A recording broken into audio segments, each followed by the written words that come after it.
لا حول ولا قوة إلا بالله العلي العظيم أعوذ بالله من الشيطان الرجيم بسم الله الرحمن الرحيم الحمد لله رب العالمين والصلاة والسلام على أشرف الأنبياء والمرسلين سيدنا ونبينا وشفيع ذنوبنا وطبيب نفوسنا مولانا مولا الكونين امام المشرقین والمغربین جد الحسن والحسین حبیب الہ العالمین بالقاسم محمد وعلی بیتہ الطیبین الطاہرین المعصومین المظلومین المنتخبین المنتجبین اما بعد فقد قال اللہ تبارک و تعالی فی القرآن الکریم وهو اصدق القائلین وقولہ الحق بسم اللہ الرحمن الرحیم انا آتیناک الکوثر فصل لربک وانحر ان شانئک هو الابتر۔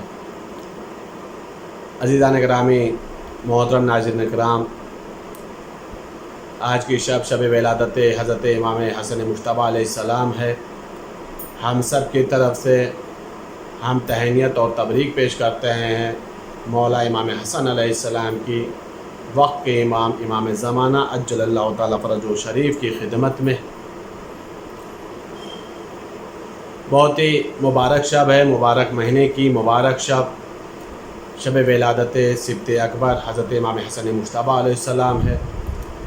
ہم نے قرآن کریم کی مشہور و معروف سورہ مبارکہ جسے سورہ کوثر کہا جاتا ہے، اس سورہ کوثر کی تلاوت کا شرف حاصل کیا ہے کہ جس کے اندر خداوند عالم ارشاد یہ فرما رہا انا آتیناک الکوثر، اے میرے پیغمبر ہم نے آپ کو کوثر عطا کیا۔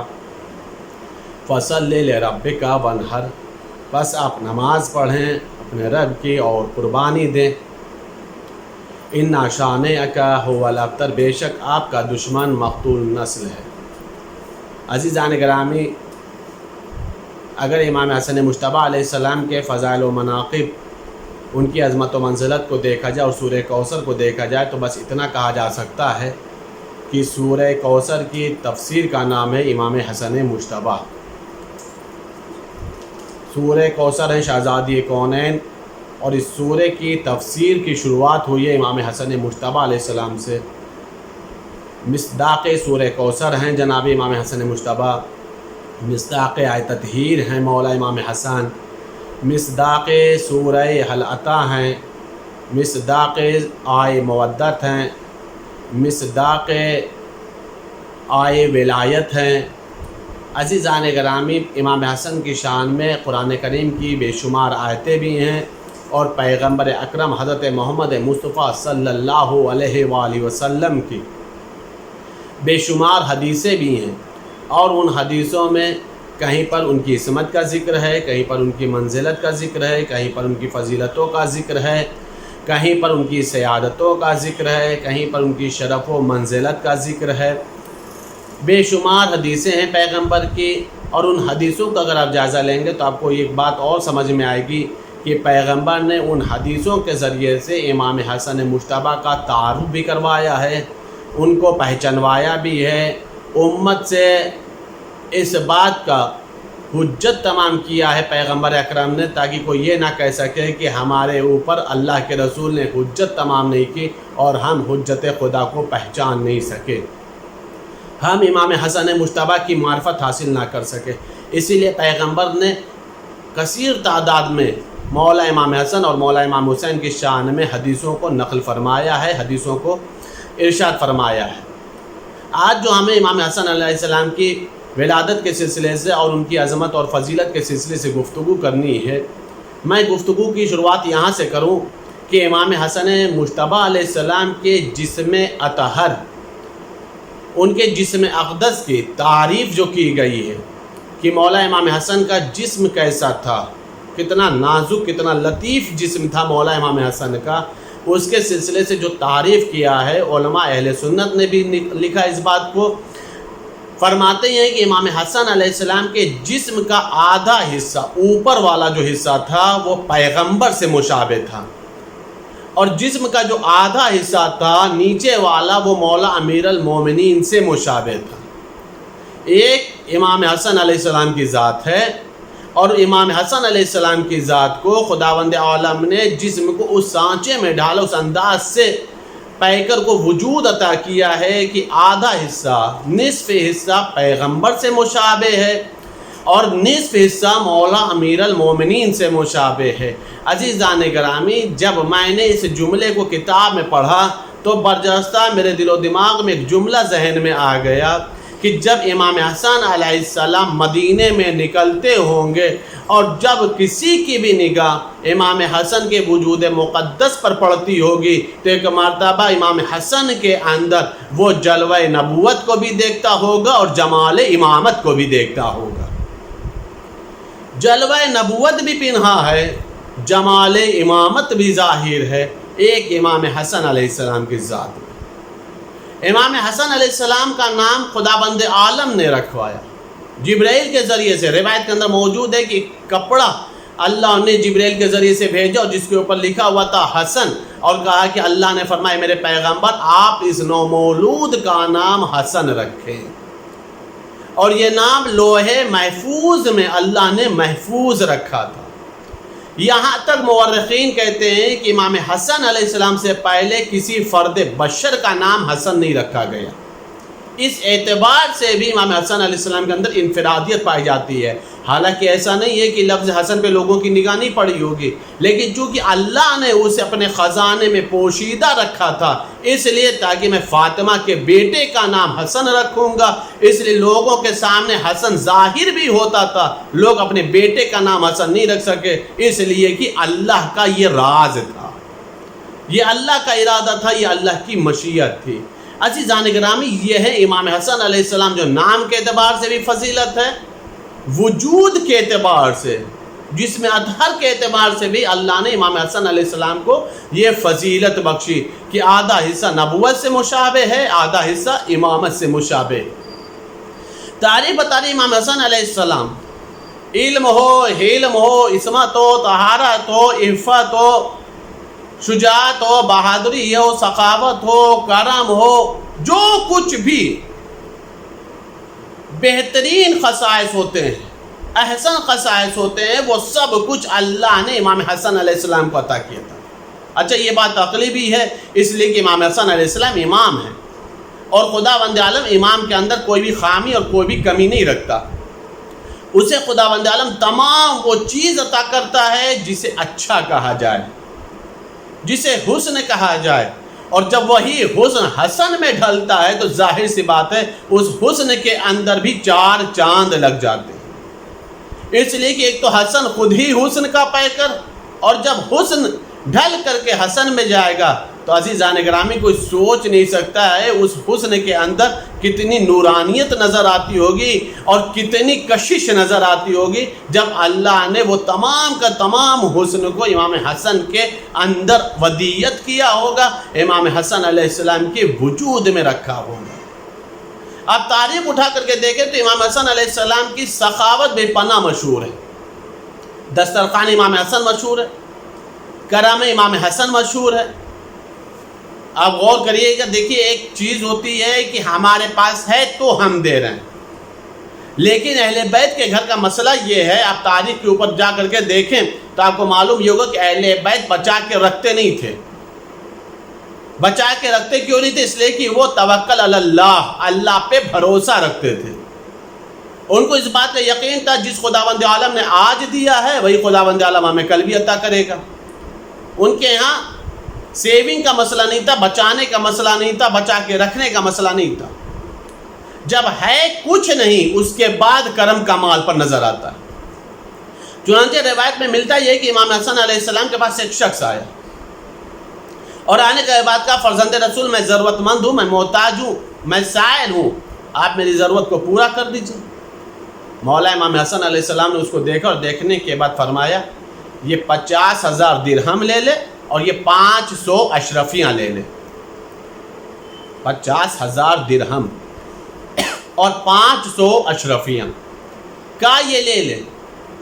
اور اس کے بعد مولا نے ایک جملہ فرمایا، چونکہ مولا نے اس کی جو جسم کی کیفیت کو دیکھا تو مولا نے ایک جملہ فرمایا، کہا کہ دیکھو اگر یہ تجھ سے اٹھ جائے تو ٹھیک ہے، اگر یہ 50,000 درہم اور یہ 500 اشرفیاں تو نہیں اٹھا سکتا ہے تو کسی مزدور کو بلوا لے تاکہ وہ اٹھا کر کے تیری منزل تک پہنچا دے، اور تو پریشان نہ ہو، بلکہ مزدور کی مزدوری بھی میں ہی دوں گا۔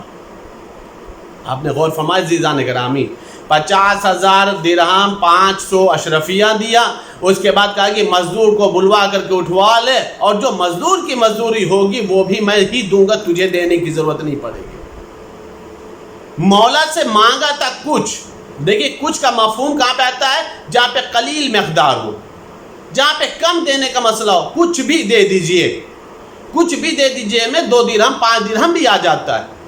عزیزان گرامی، سامنے والے نے کہا تھا مولا میں ضرورت مند ہوں، آپ مجھے کچھ عطا کر دیجئے۔ سوچنے والی بات ہے، جب کچھ میں اتنا دیا جاتا ہے تو جب کثیر دیا جاتا ہوگا تو کتنا دیا جاتا ہوگا؟ جب کچھ کا تصور اتنا ہے کہ 50,000 درہم 500 اشرفیہ دے دیا جائے، تو جب کثیر مانگا جاتا ہوگا تو وہ کتنا دیتے ہوں گے؟ مولا امام حسن نے ایک شخص کو دیکھا کہ اللہ کی بارگاہ میں دعا کر رہا، میرے معبود مجھے 10,000 درہم کی ضرورت ہے، دے دے۔ اللہ کی بارگاہ میں مانگ رہا ہے، 10,000 درہم بھی طے کر رہا کہ مولا میرے معبود مجھے 10,000 درہم چاہیے، 10,000 درہم کی ضرورت ہے، مجھے عطا کر دے میرے معبود۔ مولا امام حسن علیہ السلام کو ادھر سے گزر ہوا، اس کی دعا کو سن لیا، ایک مرتبہ اس کو بلائے، اور بلانے کے بعد کہا چل میرے ساتھ، اور بلانے کے بعد مولا نے اسے اپنے گھر سے 10,000 درہم دے دیا، 10,000 درہم دے دیا۔ عزیزان گرامی، اکثر و بیشتر یہ سوال ہوا کرتا ہے کہ آپ لوگ اہل بیت سے مانگتے کیوں ہیں؟ آپ لوگ کربلا معلی جا کر کے مولا حسین سے کیوں مانگتے ہیں؟ مولا عباس سے کیوں مانگتے ہیں؟ جنت البقیع میں شہزادی کونین کو وسیلہ کیوں بناتے ہیں؟ امام رضا سے کیوں مانگا جاتا ہے؟ اہل بیت اطہار سے کیوں مانگا جاتا ہے؟ مانگنا ہے تو اللہ ہی سے مانگ لو۔ عزیزان گرامی، اس روایت نے بتایا کہ مانگو گے اللہ سے بھی تو دیتے اہل بیت ہی ہیں۔ اللہ نے اہل بیت کو یہ قدرت طاقت دی ہے، اللہ نے اہل بیت کو اپنی صفات کا مظہر بنایا ہے۔ اگر تم اللہ کی بارگاہ میں بھی مانگو گے تو عطا اہل بیت کر دیتے ہیں۔ اہل بیت کے دروازے سے مل جایا کرتا ہے، اہل بیت کی بارگاہ سے مل جایا کرتا ہے۔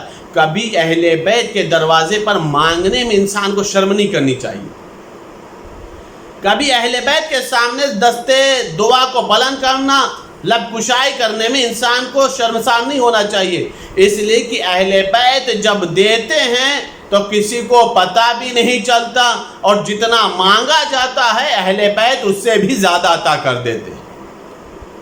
اسی عطا کے اوپر، اسی کرم کے اوپر ایک شخص نے مولا سے سوال کر لیا، مولا میں دیکھتا تو ہوں کہ آپ کو فاقہ ہے۔ ابھی میں نے عرض بھی کیا نا کہ اہل بیت سیونگ نہیں کرتے تھے، اہل بیت بچا کے رکھتے نہیں تھے، جو کچھ بھی اہل بیت کے پاس ہوتا تھا اللہ کی راہ میں خرچ کر دیا کرتے تھے۔ یہاں تک امام حسن کے لیے ہے کہ کئی مرتبہ انہوں نے اپنے پورے گھر کا سامان اللہ کی راہ میں قربان کر دیا، فی سبیل اللہ، جتنے سامان تھے اللہ کی راہ میں دے دیا، اور یہ کئی مرتبہ ہوا ہے، تاریخ کے اندر یہ واقعہ موجود ہے۔ تو ظاہر سی بات ہے جہاں پر عطا اور کرم ایسا ہو کہ جو کچھ بھی مانگا جائے وہ دے دیتے ہو، اور سیونگ کچھ نہیں، بچا کے رکھتے کچھ نہیں ہے۔ اس چیز کو آج میں 1400 سال کے بعد پڑھ رہا ہوں۔ کچھ لوگ بہرحال امام حسن کا دور دیکھے ہوئے ہیں، امام حسن علیہ السلام کو مشاہدہ کرتے تھے کہ گھر میں فاقہ ہے، خود مولا امام حسن فاقے سے۔ ایک سائل نے سوال کر لیا، مولا آپ فاقے سے خود رہتے ہیں، لیکن کوئی بھی سائل آتا ہے تو آپ اسے محروم نہیں کرتے، آپ اسے عطا کر دیتے ہو، آپ اسے فوراً ہی دے دیتے ہیں، جتنا مانگتے اس سے بھی کبھی کبھی زیادہ دے دیتے ہیں۔ مولا بات سمجھ میں نہیں ہے۔ مولا کا جواب سنیں گے عزیزان گرامی، یہ جواب ایمان افروز جواب ہے۔ یہ جواب جو میں دے رہا ہوں، مولا امام حسن علیہ السلام کا قول جو نقل کر رہا ہوں، یہ ایمان افروز جواب ہے۔ اس سے ایمان میں بالغی پیدا ہوتی ہے، ایمان میں اضافہ پیدا ہوتا ہے، ایمان میں تازگی پیدا ہوتی ہے، قلب مومن منور ہوتا ہے، نورانی ہوتا ہے۔ سائل نے سوال کیا مولا آپ کو خود فاقے رہتے ہیں، اور لیکن ہم لوگ یہ دیکھتے ہیں کہ آپ سے جو بھی کوئی مانگتا ہے آپ اسے عطا کر دیتے ہیں۔ مولا ایک بات سمجھ میں نہیں آئی۔ مولا کا جواب سنیں آپ، مولا فرما رہے ہیں میں اللہ سے مانگتا ہوں، میں اللہ سے مانگتا ہوں، اور اللہ نے میرے اندر عادت یہ رکھی ہے کہ میں لوگوں کو دوں، میں خود مانگتا ہوں اللہ سے، اور اللہ نے میرے اندر یہ صفت، یہ فطرت میں رکھا ہے، یہ عادت رکھی ہے کہ میں لوگوں کو دوں، کسی کو ٹالوں نہیں، کسی کو محروم نہ کروں، کسی کو اپنے دروازے سے خالی ہاتھ نہ بھیجوں۔ یہ اللہ نے میرے اندر یہ عادت ڈالی ہے۔ چونکہ اللہ نے یہ میرے اندر عادت ڈالی ہے، لہٰذا میں اس عادت پر گامزن ہوں، میں اسی عادت پر قائم ہوں، مانگتا اللہ سے ہوں، صفت اللہ کی دی ہوئی ہے، عادت اللہ کی دی ہوئی ہے، لہٰذا میں دیتا ہی رہتا ہوں، میں کسی کو محروم نہیں کرتا ہوں۔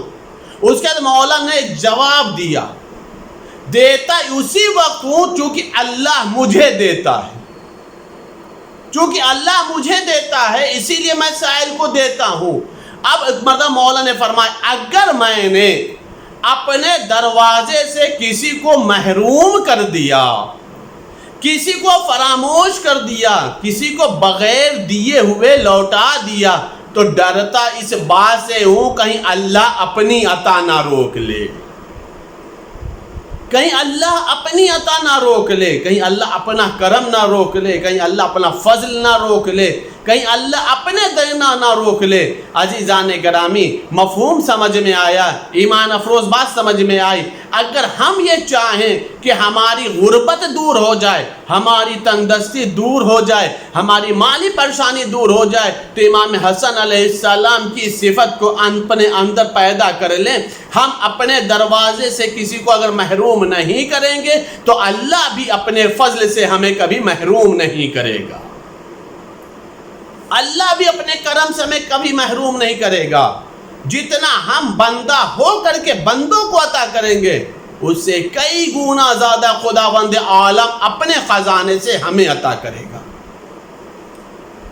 عزیزان گرامی، یہ ہے کرم کا فائدہ، یہ ہے عطا کا فائدہ، یہ سائلوں کو دینے کا فائدہ ہے جو امام حسن علیہ السلام نے فرمایا، میں مانگتا ہوں اللہ سے ہے، اللہ مجھے دیتا ہے، میں بندوں کو دیتا ہوں۔ عزیزان گرامی، غور فرمائے اپنے، یہ ہے مولا امام حسن علیہ السلام کا کرم، یہ ہے مولا امام حسن علیہ السلام کی سخاوت۔ اسی لیے روایت میں ایک واقعہ ملتا ہے، روایت میں ملتا ہے کہ معاویہ حاکم شام مدینے آیا، اور مدینے میں آنے کے بعد اس نے اعلان کیا کہ جو کوئی بھی مجھ سے ملنے کے لیے آئے گا میں اس کو حسب حیثیت اس کو درہم و دینار تحفے میں دوں گا، ہدیے میں دوں گا۔ روایت کے جملے یہ ہیں کہ معاویہ نے اعلان جب کروایا تھا تو پورا مدینہ ٹوٹ پڑا، ہر کوئی جاتا ہے معاویہ سے ملتا ہے، معاویہ اس کی شخصیت کو دیکھتا ہے، اس کی ذات کو دیکھتا ہے، اور اس کے بعد معاویہ اس کو اپنے مطابق دے دیتا ہے۔ مولا امام حسن پہنچے، اور مولا امام حسن علیہ السلام اس وقت پہنچے جب پورے مدینے والے لے کر کے جا چکے تھے۔ تو معاویہ نے ایک جملہ کہا، فرزند زہرا، فرزند رسول، آپ سب سے آخر میں اس لیے آئے ہیں تاکہ میرا خزانہ ختم ہو جائے اور میں آپ کو نہ دے سکوں اور میں ذلیل و رسوا ہو جاؤں، لیکن آپ آئے ہیں، آپ بیٹھیے، پریشان نہ ہوں، جتنا ہم نے پورے مدینے والے کو دیا ہے اتنا میں آپ کو اکیلے دوں گا، اس لیے کہ میں ہندا کا بیٹا ہوں۔ غور کریے گا عزیزان گرامی، ایک بات میں پوری تاریخ کی ذمہ داری سے جملہ عرض کر رہا ہوں، سخاوت کبھی بھی بنی امیہ میں تھی ہی نہیں، سخاوت ہمیشہ بنی ہاشم میں تھی۔ نہ جانے معاویہ کو کیا سوجی تھی کہ جو اپنی ماں کے ذریعے سے اپنا تعارف کرا رہا تھا کہ یعنی ایسا لگا کہ جیسے بنی امیہ میں سخاوت بہت زیادہ ہے۔ مولا امام حسن علیہ السلام بیٹھ گئے، اس نے حکم دے دیا، اب وہ درہم و دینار آ گئے تھیلیوں میں۔ روایت کے جملے یہ کہا کہ معاویہ نے کہ فرزند رسول آپ لے لیجئے، اور یہ میں نے اتنا آپ کو دیا ہے جتنا میں نے پورے مدینے والوں کو دیا ہے، اور میں نے اتنا اس لیے آپ کو دیا ہے چونکہ میں ہندا کا بیٹا ہوں۔ روایت کے جملے یہ کہ مولا نے درہم و دینار کو دیکھا اور ہاتھ بھی نہیں لگایا، درہم و دینار کو دیکھا اور ہاتھ بھی نہیں لگایا۔ میں نے ابھی عرض کیا جو اللہ سے مانگتا ہو وہ دربار کے درہم و دینار کا محتاج نہیں ہے، جسے اللہ عطا کرتا ہو وہ دربار کے درہم و دینار کی تھیلیوں کا محتاج نہیں، نہ ہی اس پر وہ نگاہ رکھتا ہے۔ روایت کے جملے کی تھوڑی دیر مولا امام حسن بیٹھے رہے اور اس کے بعد جب مولا جانے کا ارادہ کیے تو معاویہ کے غلام کی نگاہ مولا امام حسن کی نالین کے اوپر پڑی۔ کیا دیکھا کہ مولا امام حسن کی نالین الٹی ہے۔ ایک مرتبہ دوڑتا ہوا آیا، معاویہ کا غلام ہے، لیکن لگتا یہ ہے کہ امامت شناس ہے، کسی حد تک امام حسن کو پہچانتا ہے، یا امام حسن کی فطرت کو پہچانتا ہے، یا امام حسن کے نیچر کو جانتا ہے۔ روایت کے جملے جیسے ہی مولا ارادہ کر رہے ہیں، دیکھا کہ نالین الٹی ہے، ایک مطلب دوڑتا ہوا آیا، اس نے مولا کے نالین کو سیدھا کیا۔ جیسے ہی اس نے نالین کو سیدھا کیا، مولا امام حسن نے اس غلام کو دیکھا اور دیکھنے کے بعد فرمایا یہ پورا درہم و دینار تو لے لے، یہ پورا درہم و دینار تو لے لے۔ اور جب غلام کو مولا امام حسن نے معاویہ کے سامنے، معاویہ کے غلام کو ایک نالین کو سیدھی کرنے کی بنیاد پر، صرف ایک چھوٹے سے کام کی بنیاد پر اتنا زیادہ درہم و دینار دے دیا، تو اس کے بعد مولا امام حسن نے ایک جملہ فرمایا، اب سمجھ میں آیا معاویہ میں فاطمہ کا بیٹا ہوں، اب سمجھ میں آیا میں فاطمہ کا بیٹا ہوں۔ مفہوم کا جملے کا کیا ہے، مطلب کیا ہے؟ مطلب یہ ہے کہ معاویہ نے اپنی ماں کا تعارف اس لیے کرایا تھا تاکہ سمجھ میں آ جائے وہ بہت بڑا سخی ہے، بہت بڑا کریم ہے، جتنا اس نے پورے مدینے والے کو دیا ہے اتنا اکیلے وہ امام حسن کو دے رہا ہے۔ مولا نے معاویہ ہی کے غلام کو دے کر کے بتایا کہ میں فاطمہ کا بیٹا ہوں، تاکہ لوگوں کو سمجھ میں آ جائے فاطمہ کا بیٹا اپنے خدمت گزاروں کو اتنا دے دیا کرتا ہے جتنا ہندہ کا بیٹا اپنے ملنے والوں کو دیا کرتا ہے۔ اور فرمان عزیزان گرامی، یہ ہے مولا امام حسن علیہ السلام کی سخاوت، یہ ہے مولا امام حسن علیہ السلام کا کرم، کہ جہاں پر مولا امام حسن ایک چھوٹے چھوٹے فعل پر، چھوٹی چھوٹی خدمتوں پر مولا اس قدر دیا کرتے تھے، اس قدر عطا کیا کرتے تھے۔ روایت کے جملے یہ ہیں کہ قیصر روم کو جب یہ معلوم ہوا ہے کہ کوفے میں مولا امیر المومنین ہیں اور شام میں معاویہ ہے اور دونوں طرف کی حکومتیں ہیں، قیصر روم نے ایک مرتبہ سوچا کہ کسے اپنا خراج دیا جائے، کسے اپنا خراج دیا جائے۔ ملک روم کا جو خراج ہوا کرتا تھا وہ کثیر تعداد میں ہوتا تھا۔ ایک مرتبہ قیصر روم نے دونوں طرف ایک ایک قاصد بھیجا کہ آپ لوگ اپنا اپنا ایک ایک نمائندہ ہمارے پاس بھیجیے تاکہ ہمیں معلوم ہو سکے کہ واقعی حکومت حق کس کا ہے، واقعی تخت کا مالک کون ہے۔ تاریخ لکھتی یہ ہے کہ ایک مرتبہ ادھر سے مولا امام حسن کو بھیجا مولا امیر المومنین نے کہ آپ تشریف لے جائیے، ادھر سے معاویہ نے اپنے لڑکے یزید کو بھیج دیا۔ روایت کے جملے ہے کہ جب یزید پہنچا قیصر روم کے پاس تو ایک مرتبہ قیصر روم کی ہیبت اور جلالت کو دیکھ کر کے یزید فوراً آگے بڑھا، اور بڑھنے کے بعد اس نے قیصر روم کی دستبوسی کرنے لگا، ہاتھوں کو چومنے لگا۔ جب مولا امام حسن پہنچے تو ایک مرتبہ مولا امام حسین نے اللہ کی تعریف کی، الحمدللہ، اللہ کے لاکھ لاکھ تعریف، تمام تعریف اللہ کے لیے ہے، اس نے نہ مجھے یہودی بنایا، نہ نصرانی بنایا، نہ مجوسی بنایا، مجھے فطرت اسلام پہ خلق کیا، مجھے فرزند رسول بنایا۔ اس جملے کا اثر یہ ہونا تھا کہ قیصر روم پر خود بھی ہیبت طاری ہو گئی، اس نے خود اٹھ کر کے مولا امام حسن کا احترام کیا، مولا امام حسن کا استقبال کیا اور اپنے بغل میں مولا امام حسن کو بیٹھا لیا۔ مسئلہ یہ تھا کہ دونوں طرف کے نمائندے آئیں گے تو ان کا امتحان لیا جائے گا۔ روایت کے جملے کہ ایک مرتبہ قیصر روم نے یزید سے کہا کہ میں چاہتا ہوں تیرا امتحان لوں، تو آمادہ ہے امتحان کے لیے؟ کچھ سوالوں کا جواب دے گا؟ کہا پوچھو، کیا پوچھتے ہو؟ قیصر روم نے چند تصویریں نکلوائیں، کہا بتاؤ یہ تصویریں کس کی ہیں؟ یزید نے چاہی تصویروں کو دیکھ اور دیکھنے کے بعد کہا مجھے نہیں معلوم کہ یہ تصویریں کس کی ہیں، میں نہیں پہچانتا یہ تصویروں۔ قیصر روم نے امام حسن علیہ السلام سے فرمایا یہ بتائیے آپ جانتے یہ تصویر کس کی ہے؟ مولا نے تمام تصویروں کا نام بتانا شروع کیا. یہ فلاں نبی کی تصویر ہے، یہ آدم علیہ السلام کی، یہ شعیب نبی کی ہے، یہ موسیٰ علیہ السلام کی. یہ ایک ایک نبیوں کی تعریف کرنے لگے، تصویروں کی نشاندہی کرنے لگے. آخر میں ایک تصویر کو دیکھ کر مولا امام حسن اشکبار ہو گئے. مولا امام حسن رونے لگے. قیصر روم نے پوچھا اس تصویر کو دیکھ کر آپ رو کیوں رہے ہیں؟ مولا نے فرمایا یہ میرے جد رسول اللہ کی تصویر، یہ ان کی تصویر ہے. یہ مجھے اپنے نانا کی تصویر کو دیکھا تو میں اشکبار ہو گیا.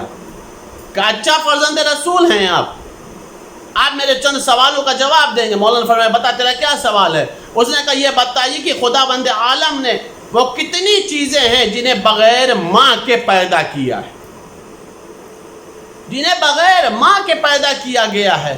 مولا نے فرمایا اس میں سب سے پہلے جناب آدم ہیں، جناب حوا ہیں، جنہیں اللہ نے بغیر ماں جناب بغیر باپ کے پیدا کیا ہے. تجھے معلوم ہے جو جناب ابراہیم کے لیے اللہ نے دمبا نازل کیا تھا تاکہ اسماعیل کی جگہ پہ ذبح ہو جائے، اللہ نے اسے بھی بغیر ماں کے پیدا کیا. تجھے معلوم ہے جو جناب موسیٰ کے ہاتھ میں عصا تھا اس سے جو اژدہا پیدا ہوا تھا وہ بغیر ماں کے پیدا ہوا تھا. تجھے معلوم ہے جو جناب حابیل کی دفن کے لیے اللہ نے کوے کو بھیجا تھا تاکہ قابیل جناب حابیل کو دفن کر سکے، وہ کوہ بھی بغیر ماں کے پیدا ہوا تھا. جناب صالح کا جو ناقہ تھا اسے بھی اللہ نے بغیر ماں کے پیدا کیا تھا. ابلیس کو بھی اللہ نے بغیر ماں کے پیدا کیا ہے. جیسے ہی روایت کے جملے ہیں کہ قیصر روم نے ان سوال کے جوابات کو سنا ہے، ایک مرتبہ فوراً دست بوسی کرنے لگا، پیشانی کو چومنے لگا اور ایک جملہ کہا واقعاً اللہ جسے چاہتا ہے اسے ہی منصب عطا کرتا ہے. اور تحفے اور تحائف دے کر کے مولا امام حسن کو رخصت کیا. عزیزان گرامی، مولا امام حسن نے قیصر روم کے دربار میں اپنے علم کا اظہار کر کے بتا دیا کہ اے قیصر روم اب بھی لوگوں کو سمجھ میں آ جانا چاہیے، اللہ اپنا کوئی بھی منصب کسی جاہل کے حوالے نہیں کرتا. اللہ اپنا منصب اسی کو دیتا ہے جو اپنے وقت کا سب سے بڑا عالم ہوا کرتا ہے. عزیزان گرامی، یہ ہے مولا امام حسن علیہ السلام جنہیں اللہ نے ہر طرح کی صفت عطا کی تھی، جنہیں اللہ نے ہر طرح کے خصائص عطا فرمائے تھے اور ہر وہ چیز عطا فرمائی تھی جو نمائندہ الہی کے اندر ہونا چاہیے. عزیزان گرامی، ہم اللہ کی بارگاہ میں دعا کرتے ہیں کہ خداوند عالم ہم سب کو اس مبارک شب کے طفیل میں ہر طرح کی خوشیاں عطا فرمائے، ہر طرح کے رنج اور غم کو دور فرمائے. میرے معبود تجھے واسطہ ہے محمد و آل محمد کا، امام حسن کے صدقہ ہے، امام حسن کے طفیل میں ائمہ باقی اور شہزادے کونین کی روزوں کی تعمیرات کا اسباب مہیا فرما. میرے معبود امام حسن کا واسطہ ہم سب کو تمام اتباعات عالیہ اور حج بیت اللہ کی زیارت نصیب فرما.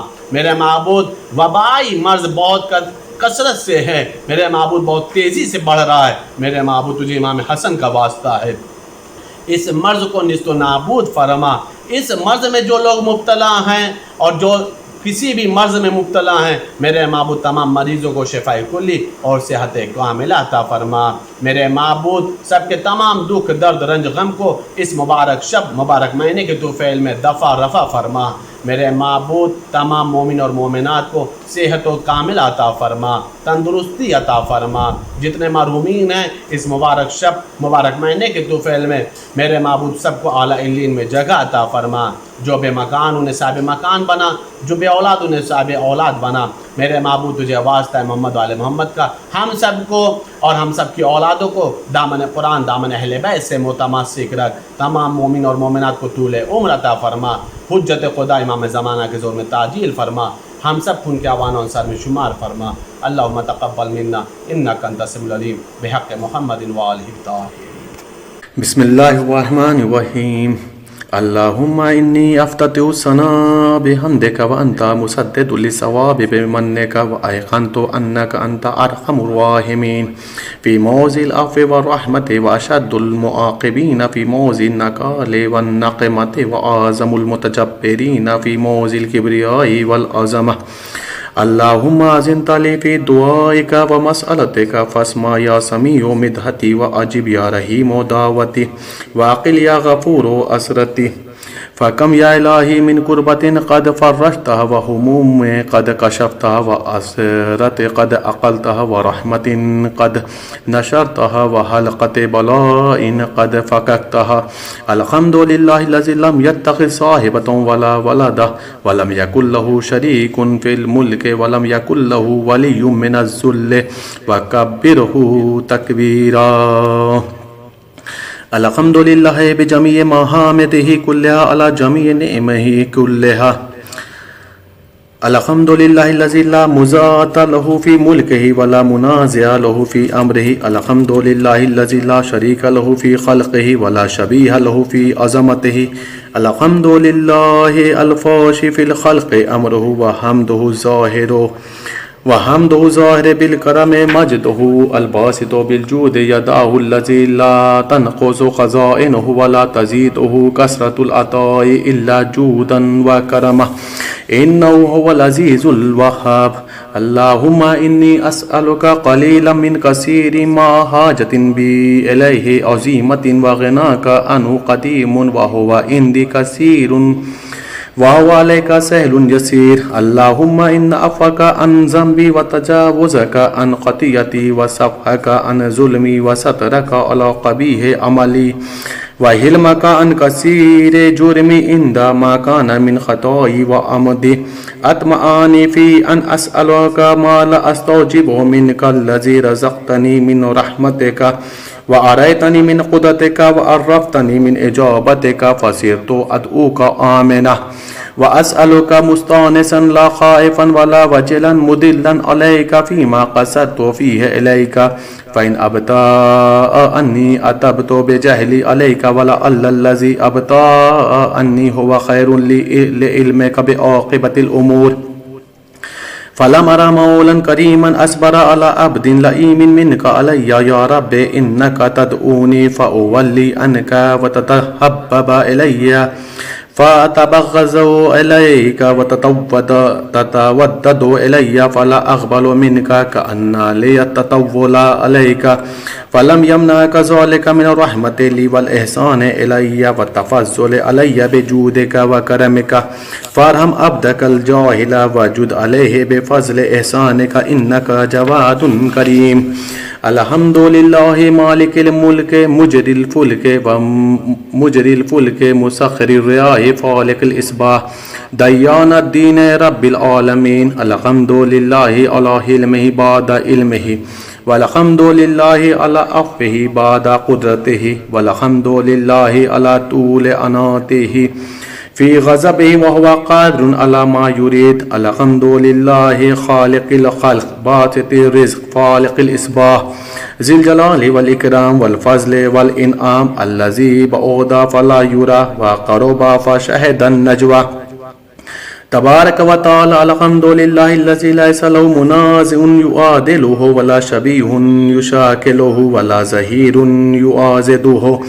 قهر بعزته الأعزاء وتواضع لعظمته العظماء فبلغ بقدرته ما يشاء.